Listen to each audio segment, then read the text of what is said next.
प्यारे जीनियस बच्चों, ये इस सीरीज का तीसरा वीडियो है।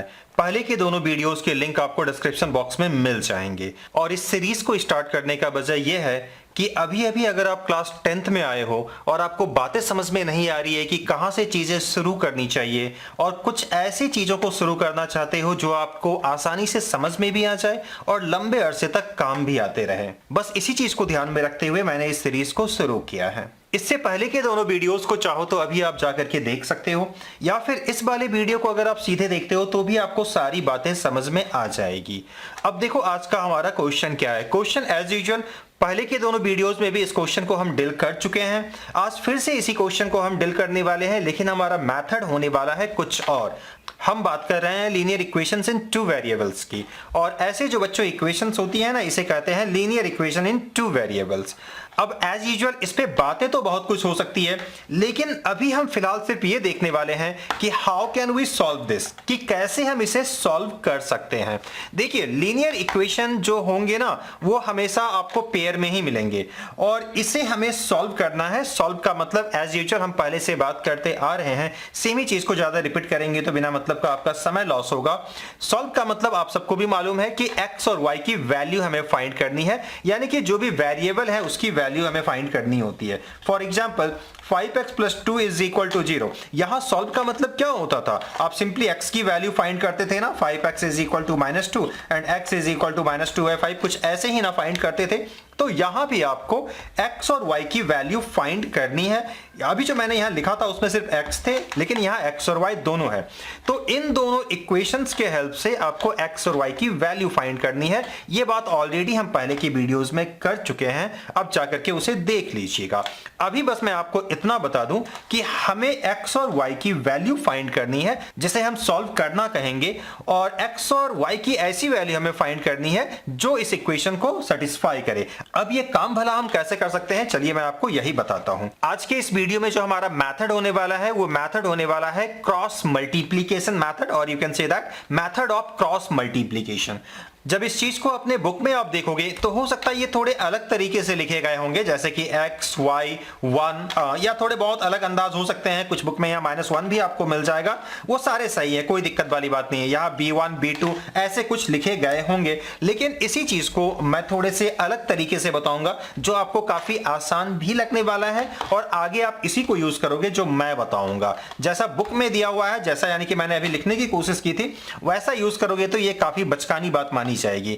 तो खैर 10th में आप कुछ भी यूज कर लो, लेकिन मैं एक ऐसे मेथड आपको बताने चाह रहा हूं जिसको आप आगे भी यूज करोगे। ऑब्वियसली मेथड का नाम यही होने वाला है, मेथड ऑफ क्रॉस मल्टीप्लिकेशन।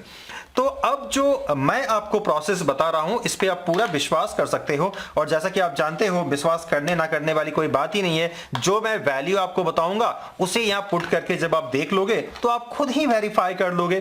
तो प्लीज यहां कोई ऐसे नेगेटिव क्वेश्चन अराइज मत कर लीजिएगा। तो यहां देखो, मैं जो मेथड थोड़ा सा मॉडिफाई करके बता रहा हूं, उसके अकॉर्डिंगली सबसे पहले आप इसे, यानी कि जो भी इक्वेशन दी हुई है उसे आप थोड़े ऐसे लिख लो जैसे मैं लिख रहा हूं। ये जो 7 है ना, इसे इस तरफ ले आओ तो ऑब्वियसली -7 = 0 हो जाएगा। इसे आप इक्वेशन 1 मान लो, और इस वाले को भी आप इसी रूप में लिख लो। अगर इस रूप में नहीं है तो कहने का मतलब ये है कि अगर ये 1 प्लस या माइनस के रूप में इस तरफ होता तो हम इस तरफ ले आते। ध्यान दीजिएगा, अभी जिस मेथड को मैं फॉलो कर रहा हूं, या जो फॉर्मूला आगे मैं बताने वाला हूं, उसमें आपको ऐसे ही लिखना होगा। आप 7 को उस तरफ नहीं छोड़ सकते थे, मतलब कि ये जो +1 है इसको आप उस तरफ नहीं भेज सकते थे।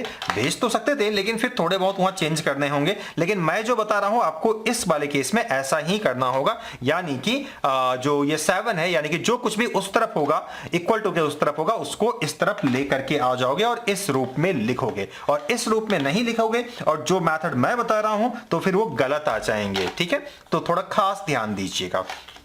अब इसके बाद कुछ खास नहीं, आप ये काम कर लीजिए। ये A1 होगा, ये A2 होगा, ये B1, ये B2, ये C1, C2। तो A1 की वैल्यू 2, B1 की वैल्यू ये 1, C1 की वैल्यू ये -7। साइन के साथ आपको बोलना है, इसमें कुछ भी अजीब नहीं है, थोड़ा सा ध्यान से देख लीजिए। A2 की वैल्यू ध्यान दीजिए, एक बार फिर से बता देता हूं। ये A1, B1, C1, ये A2, B2, C2, राइट। तो A2 की वैल्यू कितनी हो गई 4, B2 की वैल्यू -3 C2 की वैल्यू +1 और सिंपली यू कैन राइट 1, इतना लिख लीजिए। अब इसके बाद सिंपली आप यहां लाइन लिख सकते हो, by the method of cross multiplication we have. अब हमारे पास सीधा x की वैल्यू फाइंड करने के लिए एक फॉर्मूला मैं आपको देना चाहूंगा। फॉर्मूला ये है B1C2 minus B2C1 divided by A1B2 minus A2B1। कुछ लोगों को यह फॉर्मूला देखने में काफी अजीब लग रहा होगा, बट बिल्कुल भी मत घबराइए। अभी के लिए इस फॉर्मूला को आप कॉपी डाउन कर लीजिए। हालांकि सब चीज की डेरिवेशन दी जा सकती है, इसकी डेरिवेशन भी आपको आगे बताई जाएंगी, लेकिन फिलहाल आप इस फॉर्मूला को लिख लीजिए। याद रखना थोड़ा आसान ही है। देखो पहले BC माइनस BC लिख लो, फिर नीचे AB माइनस AB लिख लो, फिर 1 2 2 1 1 2 2 1। तो इस तरीके से आपको काफी आसानी से ये याद भी हो जाएंगे। एक बार इस फॉर्मूला को आपने लिख लिया तो इनके जो वैल्यूज ऊपर आपने लिखा है ना, ये वाला, इसको बस कॉपी डाउन आप कर लो। फॉर एग्जांपल B1 तो ये है ना, तो 1 लिखो। फिर C2 का वैल्यू 1 है ना, तो आप 1 लिखो, ये माइनस के बदले माइनस लिखो। फिर B2 इंटू C1 यानी कि -3 इंटू -7, काफी आसान है। नीचे A1B2 देखो ना, A1B2 यानी कि 2 इंटू -3, बस इसको आप कॉपी डाउन कर लो। माइनस, ये माइनस के बदले मैंने माइनस लिखा। A2B1 तो A2 की वैल्यू कितनी है, 4 है, और B1 की वैल्यू कितनी है, 1 है, बस इसे आप लिख लो। अब प्यारे बच्चों सिंपली इसे सिंप्लीफाई कर लीजिए। अब देखो इसके बदले आप क्या लिखोगे, 1 लिखोगे। माइनस माइनस माइनस माइनस 3 बार है तो ऑब्वियसली माइनस हो जाएगा। 7 3 21 डिवाइडेड बाय 3 2 6, लेकिन ये -6 होगा और -4 हो जाएगा ये। और इसे बस प्लस माइनस जो भी है कर लीजिए। -20 बाय -10 और ये अल्टीमेटली आपको दे देगा 2। बस इतना आसान था ये। अब आपको y की वैल्यू फाइंड करनी है, तो y के लिए एक अलग फॉर्मूला है, सिमिलर ही है, देख लीजिए, मैं आपको बता देता हूं। यहां हो जाएगा C1A2 minus C2A1 divided by, नीचे जो है ना सेम रहेगा। लिखने का तरीका देखो सिखा देता हूं। आप AB माइनस AB लिखो और 1 2 2 1, बस काम हो गया आपका। सारे वैल्यूज को सब्स्टिट्यूट कर लीजिए। C1A2 ध्यान से देख लीजिए, यहां C1 ये है और A2 ये है, यानी कि -7 इंटू 4 हमें लिखना है। तो देखो मैंने -7 इंटू 4 लिखा। C2A1 यानी कि 1 इंटू 2 लिखना है, तो मैंने लिखा 1 इंटू 2। नीचे वाला जो वैल्यू है यहां से हमें सब्स्टिट्यूट करने की जरूरत नहीं है, क्योंकि ये तो यही होने वाला है ना। तो सीधा इसको देख लीजिए, फिर इसको देख लीजिए, फिर इसको देख लीजिए, यानी कि -10 आप सीधा लिख सकते हो। ऊपर बस प्लस माइनस जो भी है कर लीजिए उसको। 7 4 ये माइनस में 28 हो रहा है, -2 डिवाइडेड बाय -10। अब इसे प्लस कर लीजिए तो -30 बाय -10, माइनस माइनस कैंसिल और ये 3 जा में जा रहा है, तो 3 आंसर। यानी कि इस तरीके से आपने काफी आसानी से x और y का वैल्यू फाइंड कर लिया। x is equal to 2 and y is equal to 3। अगर पहले के दोनों वीडियोस आपने देख रखे हैं तो आपको बातें तो समझ में आ ही गई होगी कि उन वीडियोस में भी जो मैंने इस क्वेश्चन को सॉल्व किया था वहां x और y का यही वैल्यू आया था। तो यहां भी डेफिनेटली ये जो मैंने आंसर फाइंड किया है ये सही है, इसमें संदेह करने का कोई मतलब होता नहीं है।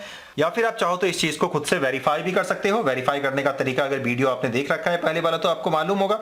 x और y का ये दोनों जो वैल्यूज है यहां आपको रखना है। रखने के बाद ये पूरा का जो सम है ये 0 आना चाहिए, और जब x और y की वैल्यू आप यहां यानी कि ऊपर वाले में रखोगे तो पूरा का सम किसके बराबर आना चाहिए, 7 के बराबर आना चाहिए। इस चीज को आप वेरीफाई आसानी से कर सकते हो। प्यारे बच्चों अब मैं आपको सिर्फ एक क्वेश्चन HW के तौर पे देना चाहूंगा। इस क्वेश्चन को आप बना लीजिएगा, काफी आसानी से आप बना सकते हो।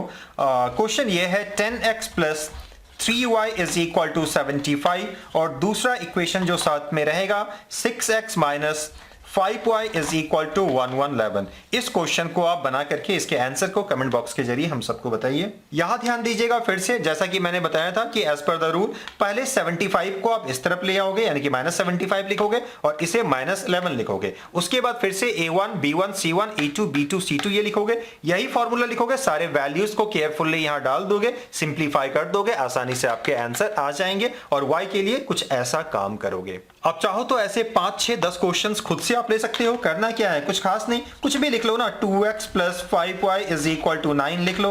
7x minus 4y minus 2 is equal to 0 लिख लो। अब कुछ भी ऐसे क्वेश्चंस आप ले लो और उसके बाद अलग अलग मेथड के हेल्प से आप इसको सिंप्लीफाई करने की कोशिश करो। फॉर एग्जांपल आप चाहो तो सब्स्टिट्यूशन मेथड यूज कर लो, या फिर एलिमिनेशन, या फिर अभी अभी जो मैंने बताया क्रॉस मल्टीप्लिकेशन मेथड, उसे आप यूज करके आप आसानी से इन क्वेश्चंस को बना सकते हो और अपने जरूरत के अकॉर्डिंगली आप अपना प्रैक्टिस कर सकते हो। तो प्यारे बच्चों, फिलहाल के लिए इस वीडियो में इतना ही रखते हैं। मिलते हैं नेक्स्ट पार्ट में। तब तक प्लीज अपना समय आप लॉस मत कीजिएगा और कुछ ना कुछ सीखते और सिखाते रहिएगा। Thank you.